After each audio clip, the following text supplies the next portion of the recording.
நடக்கும் ஊர்வலம் உன்னோட கன்னத்திலே வைக்கலாமா?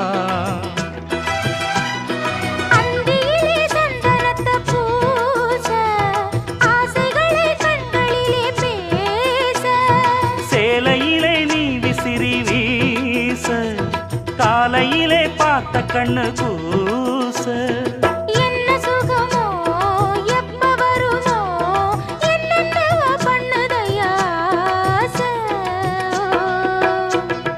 மலையோரம் மாங்குருவி மாவிலையில் பாட்டெழுதி பாடுதடி.